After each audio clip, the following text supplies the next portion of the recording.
Hello everyone, first time మన channel చూస్తుంటే subscribe చేసుకోవడం మర్చిపోవద్దు. వీడియోలోకి వెళ్ళినట్లయితే, శివనారాయణ ఇంట్లో గౌతమ్ని పెళ్లి చేసుకుంటే నీకు ఆస్తి మొత్తం రాస్తామని సుమిత్ర అనడంతో వెంటనే పెళ్లికైతే ఒప్పుకొని, ఇదే మంచి అవకాశం, ముందు ఆస్తి రాయించుకున్న తర్వాత అప్పుడు ఆలోచిద్దాం ఏం చేయాలి అనుకుని గౌతమ్తో మాట్లాడడానికి వస్తుంది జ్యోత్స్న. ఇక చాలా మంచి దానిలా నటిస్తూ గౌతమ్తో అయితే మాట్లాడుతూ ఉంటుంది. ఆ రోజు నువ్వు ప్రపోజ్ చేస్తే మా బావ మీద ఉన్న ప్రేమతో నేను నో అని చెప్పాను, కానీ ఇప్పుడు అర్థమైంది ఏది నిజమైన ప్రేమ అనేది. అవేవి మనసులో పెట్టుకో గౌతమ్, సారీ. ఇప్పుడు మా తాతయ్య గారు చూసిన ఈ సంబంధాన్ని నేను ఓకే చేస్తున్నాను, మనం పెళ్లి చేసుకుందామని అయితే చెప్తుంది. దాంతో గౌతమ్ అయితే చాలా హ్యాపీగా ఫీల్ అవుతాడు. అందమైన అమ్మాయి దొరుకుతుంది, అలాగే తనకున్న ఆస్తి కన్నా 1000 రెట్లు ఎక్కువ ఆస్తి ఉన్న అమ్మాయి కూడా దొరకడంతో సంతోషంగా ఒప్పుకుంటాడు గౌతమ్ పెళ్లికి. ఇక గౌతమ్ ఫ్యామిలీ అయితే శివనారాయణ ఇంటికి వచ్చి పెళ్లి విషయాల గురించి మాట్లాడుకుంటారు. అన్నీ మాట్లాడుకున్న తర్వాత శివనారాయణ గారు పంతులు గారిని పిలిపించి నిశ్చితార్థానికి ఓ మంచి ముహూర్తం అయితే పెట్టిస్తారు. మొత్తానికి జ్యోత్స్న పెళ్లికి ఒప్పుకున్నందుకు ఇంట్లో అందరూ కూడా చాలా హ్యాపీగా ఫీల్ అవుతూ ఉంటారు. ఇంతకు ముందు దశరథ్ అనుకున్నట్లుగానే ఈ పెళ్లితో కాంచన వాళ్ళని ఈ కుటుంబానికి దగ్గర చేయాలని అయితే అనుకుంటారు. అప్పుడే శివనారాయణ గారు హాల్లో ఉండగా అందరూ కూడా సరే. ఇంతలో హాల్లో అందరూ కూర్చొని మాట్లాడుకుంటూ ఉంటే అప్పుడే దశరథ్ అయితే కాంచన వాళ్ళను కూడా పెళ్లికి పిలుద్దాం నాన్న అనేసరికి చాలా కోపం వస్తుంది శివనారాయణకి. అప్పుడే దశరథ్, నాన్న మీ కోపంలో అర్థం ఉంది, కానీ మన జ్యోత్స్న వేరే పెళ్లి చేసుకోకుండా కార్తీక్ కోసమే ఎదురు చూస్తూ ఉంటే అది తప్పు. కానీ ఇప్పుడు గౌతమ్ని పెళ్లి చేసుకుంటుంది కదా, కాబట్టి ఇప్పుడు ఎలాంటి సమస్య లేదు నాన్న. జరిగినవన్నీ మనసులో పెట్టుకోవటం మానేసి చెల్లిని కూడా ఫంక్షన్కి పిలుద్దాం అని అంటే అప్పుడే జ్యోత్స్న, అవును తాతయ్య ప్లీజ్ ఒప్పుకోండి నా కోసం అని చెప్తే ఇక మళ్ళీ ఎక్కడ జ్యోత్స్న రివర్స్ అవుతుందో నన్ను భయపడి సరే పిలవండి అయితే అని చెప్పి అక్కడి నుండి వెళ్ళిపోతారు శివనారాయణ. ఇక చాలా సంతోషిస్తూ దశరథ్ సుమిత్ర వెళ్ళి నిశ్చితార్థానికైతే కాంచన వాళ్ళందరినీ పిలుస్తారు. ఇక కుటుంబ సమేతంగా మొత్తం అందరూ రావాలని అయితే చెప్పడంతో నిశ్చితార్థానికి కార్తీక్ ఫ్యామిలీ మొత్తం వస్తారు. ఇక శివనారాయణ ఇంట్లో చాలా ఘనంగా నిశ్చితార్థం వేడుకలైతే జరుగుతూ ఉంటాయి. అన్ని ఏర్పాట్లు పూర్తయిన తర్వాత గౌతమ్ వాళ్ళు కూడా వచ్చాక ఇక అందరూ కూర్చొని ముహూర్తానికి కొంచెం టైం ఉండడంతో మాట్లాడుకుంటూ ఉంటారు.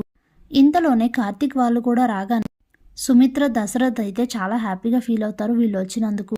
ఇక ఇంతలో దీప గౌతమ్ని చూడగానే ఇదేంటి అతనే నా పెళ్లి కొడుకు అని కార్తీక్ని అడిగితే అవును తను జ్యోత్స్నకి ఫ్రెండే అని చెప్తే ఇదేంటి ఈ అబ్బాయిని పెళ్లి చేసుకుంటే జ్యోత్స్న జీవితం కూడా నాశనం అవుతుంది, ఇప్పుడు ఏం చేయాలి అని కాసేపు ఆలోచించిన దీప లేదు ఎట్టి పరిస్థితుల్లో ఇలా జరగడానికి వీల్లేదు, జ్యోత్స్న మీద ఎంత కోపం ఉన్నా సరే సుమిత్రమ్మ గారి కూతురికి అన్యాయం జరగడానికి వీల్లేదు అని మనసులో అనుకొని కార్తీక్ బాబు ఒక్కసారి ఇలా రండి అని చెప్పి పక్కకు పిలిచి మాట్లాడుతూ ఉంటుంది. ఏంటి దీప అని అడిగితే కార్తీక్ బాబు ఆ పెళ్లి కొడుకు మంచివాడు కాదు, తనకి లేని అలవాటు అంటూ లేదు. మొన్న నేను ఒకరోజు ఫుడ్ ఆర్డర్ వస్తే డెలివరీ ఇవ్వడానికని వాళ్ళ ఇంటికి వెళ్తే అప్పుడే వాళ్ళ ఇంట్లో పనిచేసే అమ్మాయిని మోసం చేసి తనతో తిరిగి తను ప్రెగ్నెంట్ అయ్యేలా చేసి ఇప్పుడు పెళ్లి చేసుకోవడం మానేసి డబ్బులు ఇస్తాను వెళ్ళి కడుపు తీయించుకొని మాట్లాడాడు. ఇలా ఇంకెంతమందితో ఎలా వల్గర్గా బిహేవ్ చేశాడో తెలియదు. వద్దు కార్తీక్ బాబు, జ్యోత్స్నకు ఆ అబ్బాయి కరెక్ట్ కాదు అని చెప్తే ఇక వెంటనే పదదీప చెప్తాను అని చెప్పి హాల్లోకి వచ్చి శివనారాయణ దగ్గరికి వెళ్ళి తాతయ్య మీతో మాట్లాడాలి ఒకసారి రండి అని చెప్పి ఆయన పక్కకు తీసుకొని వచ్చి జరిగింది మొత్తం చెప్తారు. అప్పుడే శివనారాయణకి చాలా కోపం వస్తుంది కార్తీక్ పై. ఇంతలోనే కార్తీక్, చూడండి నేను వేరే ఉద్దేశాలేవి మీ మీద కోపాలేవి మనసులో పెట్టుకొని మాట్లాడట్లేదు, జరిగింది తెలుసు కాబట్టి చెప్తున్నాను, కావాలంటే ఒక్కసారి సీక్రెట్గా అబ్బాయి గురించి ఎంక్వైరీ చేయండి పూర్తిగా, ఆ తర్వాతనే అప్పుడు అంతా మంచిదే అనుకుంటే అప్పుడు ఈ పెళ్లి చేద్దాం, నా మాట వినండి తాతయ్య, జ్యోత్స్నకి తను కరెక్ట్ కాదు అని చెప్తే ఎన్ని కోపతాపాలున్నా కార్తీక్ తన మనవడే, అలాగే కార్తీక్ గురించి పూర్తిగా అంతా తెలుసు కాబట్టి తను అబద్ధం చెప్పరని తెలుసు కాబట్టి వెంటనే శివనారాయణ వచ్చి ఈ పెళ్లి అయితే జరగదని చెప్తారు. దాంతో జ్యోత్స్నకి ఊహించని షాక్ అయితే తగులుతుంది. ఇదేంటి గౌతమ్తో పెళ్లి ఒప్పుకొని ఆస్తి మొత్తం రాయించుకొని ఆ తర్వాత ఈ పెళ్లి ఆపేద్దాం నేను ఫిక్స్ అయితే ఇదేంటి ఇలా రివర్స్ అయింది అని ఆలోచిస్తూ ఉంటుంది. ఇంతలోనే గౌతమ్ వాళ్ళ పేరెంట్స్ ఎందుకు జరగదండి ఏమైంది అని అడిగితే మాకు కొంత ఒక ఇన్ఫర్మేషన్, ఒక విషయం మీ అబ్బాయి గురించి తెలిసింది. ఆ విషయాన్ని నలుగురిలో చెప్పడం మంచిది కాదు. అది మీ అబ్బాయికి మీకే పరువు తక్కువ. దయచేసి మీ అబ్బాయిని తీసుకొని ఇక్కడి నుంచి వెళ్ళిపోండి అని చెప్పడంతో చేసేది లేక గౌతమ్ వాళ్ళు అక్కడి నుంచి వెళ్ళిపోతారు. అలాగే దీప వాళ్ళు కూడా వెళ్ళిపోతారు.